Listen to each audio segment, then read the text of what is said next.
It's good to be back. Hello, my children. As you can probably tell by now, reports of my death have been greatly exaggerated. Since reviewing Cell, I have been on a quest to hunt down and kill a man who has been trying to ruin my way of life. I was successful in my mission, and you can rest assured that none of my other videos will be taken down.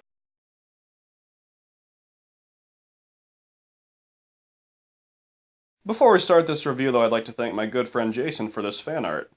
I love it so much. Look, he looks just like me. Give him a subscription, why don't you? Anyway, I sensed a great disturbance in the VOD world, and I knew that I had to make my return. Fans of the show know that the more relevant VOD releases, the ones distributed by big studios and not the ones made by kids in their backyard, are characterized by having casts of has-beens and no-name directors. We've talked extensively about the careers of Nicolas Cage, John Travolta, John Cusack, Thomas Jane, and Bruce Willis, and the people who point cameras at them. They all pretty much fit these descriptions, of course. I don't think anyone would say any of these people are in their heyday. So when I checked my streaming service last week and saw that the big VOD release was The Sea of Trees, which stars Matthew McConaughey, Naomi Watts, Ken Watanabe, was directed by Gus Van Sant, I knew that there was something very, very wrong. We have an Oscar-winning actor who has had a couple of huge blockbusters recently, a two-time Oscar-nominated actress, who just about anyone will agree is one of the most talented women in show business today, and a hit-and-miss but nevertheless talented two-time Oscar-nominated auteur director. You draft this kind of talent to win awards, not to be on Nuke the Shark. Why are they on VOD? What's going on here? My only explanation was that this movie had to be an epic piece of garbage, and historically speaking, this is usually the case when big-name actors show up on VOD. The critics seem to confirm this suspicion, along with the apparently hostile audience at the Cannes Film Festival. I actually started getting really excited for it.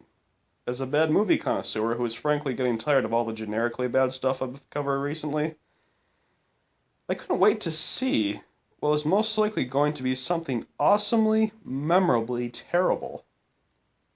So I started watching The Sea of Trees, and frankly, I was wondering what the problem was. Honestly, it didn't seem too bad. It certainly didn't appear to be the complete disaster I was led to believe it was. At least not at first. Let's back up for a bit. What's this movie about? Well, it's about a couple of guys hopelessly lost in the wilderness because Gus Van Sant is a director who is out of ideas.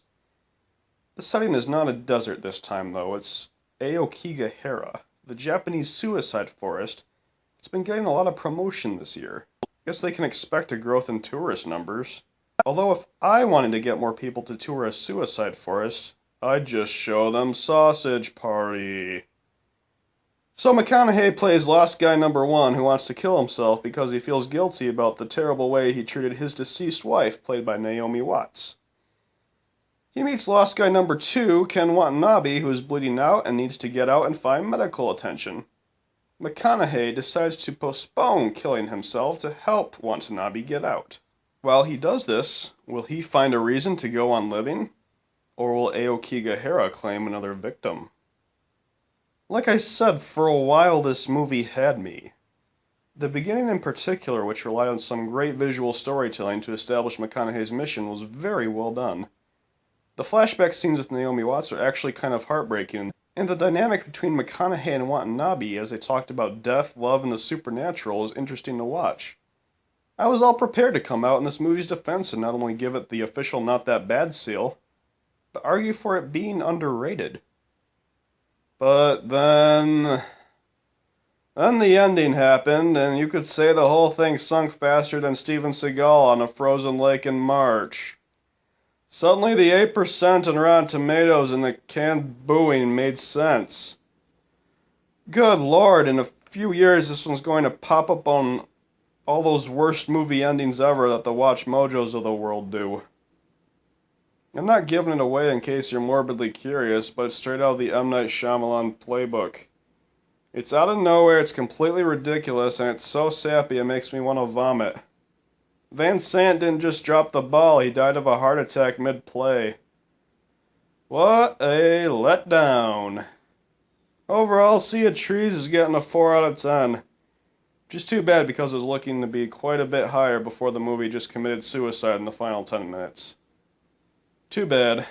McConaughey, Watts, don't ever let me catch you on Nuke the Shark again.